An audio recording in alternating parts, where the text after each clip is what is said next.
What is one fact you learned that you wish you hadn't? If you sneeze hard enough, you can fracture a rib. But try to suppress a sneeze and you might rupture a blood vessel in your head or neck. When my wife was 34 weeks pregnant, she coughed real hard and broke a rib.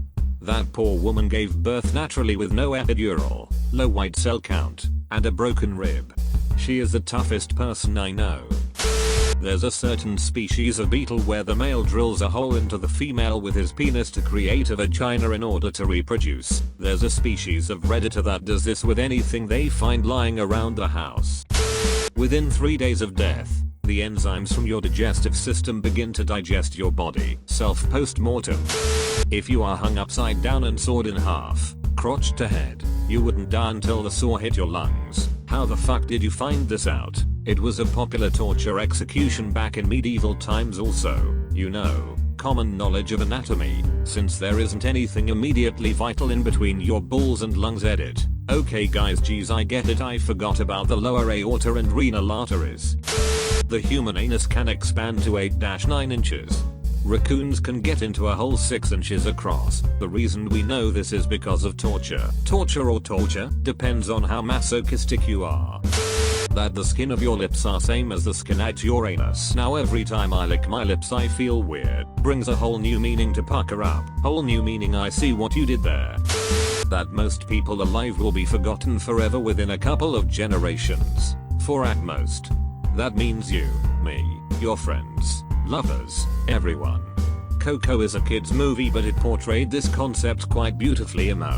The oldest name known to history is from roughly 5,000 years ago. Humans have been anatomically modern, meaning our bodies and minds have been the same, for about 300,000 years. That means for 98% of human history, individual names are completely lost to us, the rest have been lost forever. I once realized that when you smell someone else's fart, actual molecules from their anus are now being absorbed by the tissues in my nose.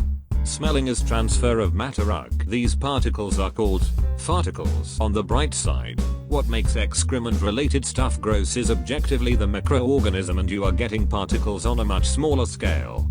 The methane from a fart is indistinguishable from the methane from any other source. Now think about this next time you enter a ripe highway restroom on a summer day. I had to take a FDA course on food prep to manage a smoked jerky and damp cheese offshoot at the winery I worked at, and now I know how impossible it is to not contaminate food. And impossible doesn't seem like a strong enough word here. It's great that our internal protection systems are so good and capable of handling such a diverse range of contaminants, because everything is constantly being contaminated. And while one person could be diligent and attentive enough to not contaminate their specific area, the likelihood that everyone involved in the process is to make all the various ingredients so. Cleanliness in general is a well, it's better than nothing thing.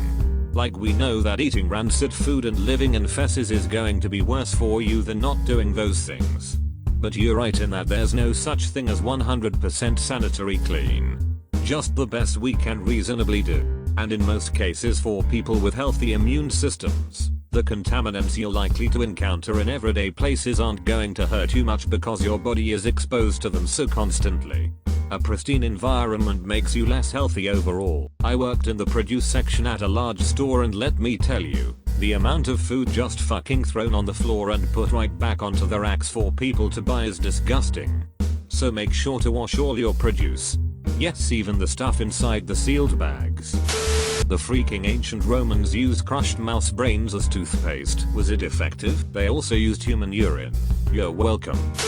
Red velvet is just dyed chocolate. Took the magic out. I learned this a while ago and it blew my mind. Red velvet still doesn't taste like chocolate cake though. I guarantee you I could differentiate between the two in a blind taste test. They taste nothing alike. That's most likely because you are tasting the enormous amount of red dye required to achieve the color. Definitely one of those things that should be eaten very rarely. Roughly one person commits suicide every 40 seconds. Edit. There goes another one. It makes me feel so useless knowing people out there are killing theirself, but I'm lying here in bed doing fuck all. When that's the best I can do. You haven't killed yourself. That's gotta count for something.